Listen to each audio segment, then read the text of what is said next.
घिरा पाकिस्तान। ईरान के सेना प्रमुख ने असीम मुनीर की लगाई क्लास।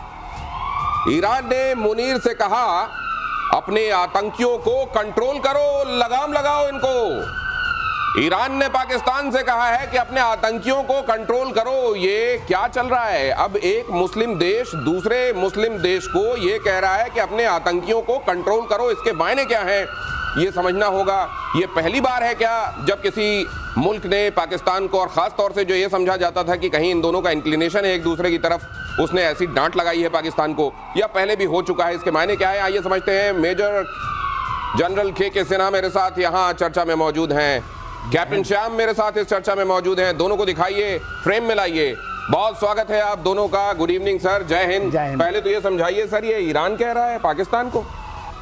देखिए, ये जो पाकिस्तान अपने ना गिरगिट की तरह चाल बदलता है। थोड़े दिन पहले ये कहता था ईरान को कि हम, यदि इजराइल ने कुछ किया तो उसके ऊपर हम आपको न्यूक्लियर बम का शील्ड देंगे, ये बात चली थी। जैसे ये गए अमेरिका के पास में, अमेरिका में इन्होंने चाबी लगाई, तो फिर आ गया कि नहीं, ये तो ईरान के अंदर में उनको भेजेंगे जो मोसाद के लोगों को सपोर्ट करेंगे।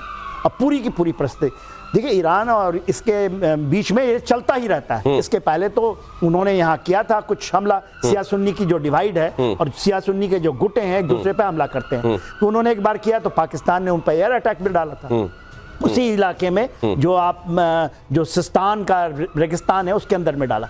अभी जो है ये पूरे के पूरी जो अमेरिका की लाइन टोकी हुई है और इसके साथ इसराइल के साथ लग गए। तो देखिए, जो तो ये कहते थे ना, पूरा का पूरा फिलिस्तीनियों का हम उसके लिए, गाजा के लिए, तो इनकी कोई नहीं जात नहीं है। ये तो ऐसे बदलते हैं अपने रंग को। गिरगिट भी ऐसा नहीं बदलता है, गिरगिट भी आत्महत्या करने। लेकिन अब दूसरी बात ये भी देखिए कि क्या ये तलखी, अगर इनके बीच में कहीं तलखी, कहीं लव हेट रिलेशनशिप रहा है, तो क्या अब ये हेट में ज्यादा तब्दील तब से हो गया है जब से इजराइल और ईरान की जब टेंशन बढ़ी और पाकिस्तान के एयर स्पेस का इस्तेमाल किया गया ईरान पर हमले के लिए? क्या उसके बाद ये टेंशन ज्यादा बढ़ी है, या असल में ये चलता रहता है और उसी चलते रहने की अगली कड़ी ये है कैप्टन श्याम? देखिए, ये बराबर चलता रहता है। वैसे तो मैं सीधा सीधा कहूं तो इजराइल हमारा दोस्त है और पड़ोसी का पड़ोसी हमेशा दोस्त होता है। तो ईरान हमारा पड़ोसी का पड़ोसी है, इसलिए उसके साथ हम अपने भी संबंध अच्छा रखना चाहते हैं। हमने अपने वहां पे पोर्ट भी बनाए, स्ट्रेटेजिक इंपॉर्टेंस है हमारी उनके साथ। अगर चाइना अगर पाकिस्तान को उकसाता है और ईरान के साथ भी उसकी दोस्ती, बहुत चेंजिंग सिचुएशंस बन रही हैं वर्ल्ड ऑर्डर में। कौन किसका दुश्मन किस इरादे से हो रहा है, कब हो रहा है, ये कहना मुश्किल है। तो फिलहाल हम ये देख रहे हैं कि छिटपुट घटनाएं जो ईरान और पाकिस्तान में लगातार होती रही हैं, फिर से हुई हैं। अब इस बार ईरान ने धमकाया है, पहले पाकिस्तान ने वहां अटैक कर दिया था, मिसाइल छोड़ दी थी, फिर शांत किया गया उनको, और फिर से ये हो रहा है। तो ये बवाला चलता रहेगा, इस पर पैनी नजर रखनी चाहिए और अपनी जो हमारे जो रोटी है उसे हमें सेकते रहना चाहिए। हमको हमारे हित क्या है उस पर ध्यान रखना चाहिए, ये कहा जा रहा है। और भारत की हाइपरसोनिक ताकत से घबराया है पाकिस्तान। रुद्रम 4 प्रोजेक्ट के तहत मिसाइल डेवलपमेंट चल रहा है।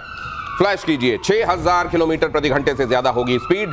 आधे से ज्यादा पाकिस्तान पर रुद्रम 4 मचा सकता है कहर। रुद्रम 4 क्या, ये प्रोजेक्ट क्या, और क्यों पाकिस्तान इससे थरथरा रहा है कैप्टन श्याम? देखिए, ये हाइपरसोनिक मिसाइल्स टेक्नोलॉजी में बहुत एडवांस्ड हैं और बहुत कम कंट्रीज के पास ये मिसाइल्स हैं। इस मैक से 6 से ज्यादा स्पीड, साउंड से ज्यादा स्पीड, उससे ज्यादा का ये तरीका फायर करने का। और ये ICBMs जो बैलिस्टिक मिसाइल्स हैं, तो बाहर जाके जब री एंट्री करती हैं तो इनको मारना, इनको तोड़ना मुश्किल हो जाता है, अनप्रेडिक्टेबल हो जाता है और बहुत एक्यूरेट होते हैं। स्पीड इतनी हाई है और इतना ज्यादा लेके जाता है, गोला बारूद लेके जा रहे हैं कि इनको संभालना मुश्किल है जहां भी गिरेंगे। तो ऑब्वियसली रेंज की लगातार बढ़ोतरी हो रही है और उसके साथ साथ ये देख रहे हैं कि अगर पाकिस्तान के ऊपर एक गिरा तो उनकी तो हालत फिर से खराब होने वाली है। अभी तो ब्रह्मोस ही था, अब ये रुद्रम आ गया। लेकिन ये उधर तो बड़े गिनाए जाते हैं नाम, और मैंने देखा वहां की कोई किसी टेलीविजन चैनल की एंकर वहां कह रही थी कि ये हमारा शाहीन, ये हमारा अबाबील, ये हमारा बाबर, ये असल में हमारी मिसाइलों के नाम नहीं है, ये भारत की तबाही के सामान है। इस तरीके की तमाम बातें कही जा रही थी। वहां से कहा जाता है, यहां ब्रह्मोस ने बता दिया कि क्या होता है एक्चुअली, नाम क्या होते हैं और उनका असर क्या होता है। और अब रुद्रम 4 की भी बात हो रही है। वो तो ये कहते थे कि हम एक मारेंगे, और ऐसे उन्होंने 1000 मारे थे 9 मई को, एक भी आपके पास, या तो ऊपर वाली की कृपा थी या हमारा सिस्टम अच्छा काम कर रहा था। अभी बात रुद्रम की आ जाती है। 6.2 मैक की कहते हैं, जो हाइपरसोनिक स्पीड ले लेता है, 5 मैक से ऊपर है। और इसकी क्या है, इसकी जो डिमांड हाइपरसोनिक है, जो ब्रह्मोस है वो सुपरसोनिक है, आप ये समझिए, वो 3.2 मैक का है, तो उससे भी कहीं गुना ज्यादा है। और इसकी नजर पूरी विश्व के अंदर में रुद्रम ने तहलका मचा दिया। आवाज की रफ्तार से 3 गुना से ज्यादा ब्रह्मोस और 6 गुना से ज्यादा से रुद्रम। 6.2 तो जब तक मैं बोलूं आप तक वो आवाज पहुंचे, उससे 6 गुना ज्यादा तेज रफ्तार से ये रुद्रम 4। और इसकी रेंज जो है ना 150 से जो 500 इसके किलोमीटर की है, उसके आगे ब्रह्मोस 800 1000 उसको बढ़ा रहे हैं। तो ये दोनों कंटिन्यूअस है, एक सुपरसोनिक से जाएगा, ये तो किसी भी MQ-29 की बात कर रहा है उसको भी नहीं रोक पाएगा। MQ-29 जो चाइना का आने वाला है, वो कह रहे हैं वो ठाट के बराबर है, वो कहते हैं कि उनके तो HQ के बाद MQ की बात हो रही है, लेकिन अब ये आप देख लीजिए कि वो भी रोक नहीं पाएगा। आप कुछ कहना चाहते हैं? लेकिन देता हूं मैं, जैसे आपको कराची को मारना है ना, तो जैसे हम 40 सेकंड में मार रहे थे ना ऑपरेशन सिंदूर में, अब ये 22 सेकंड में मार। अब आप एक चीज देखिए कि किस तरीके से जिसकी जो ट्रेनिंग और ओरिएंटेशन होता है वो पूरी जिंदगी उसके दिमाग में हावी होता है, क्योंकि नेवी से ताल्लुक रखते हैं कैप्टन श्याम, तो हमेशा कराची की बात करते हैं, आप समझ रहे हैं ना। और कराची इस बार अब ये आप समझ लीजिए कि आगे आने वाले दिनों में होने क्या वाला है। और युद्ध की इजराइल जैसी तैयारियों में जुटा तुर्की है, सभी प्रांतों में आपातकालीन शेल्टर का निर्माण हो रहा है, बंकर और बम शेल्टर का भी निर्माण तुर्की ने बनाया, स्टील डोम एयर डिफेंस सिस्टम। ये कर क्यों रहा है ये टर्की को अचानक ये करने, इसके पीछे वजह क्या है? ये असल में किसी एक कॉन्फ्लिक्ट को वो बड़े कॉन्फ्लिक्ट को फोर्स ही कर रहे हैं, इसलिए ये तैयारी हो रही है, या ये आने वाले दिनों में अपने को भी एक बड़ी ताकत के तौर पर दुनिया में प्रोजेक्ट करना चाहते हैं, इसलिए हो रहा है? क्यों हो रहा है कैप्टन श्याम?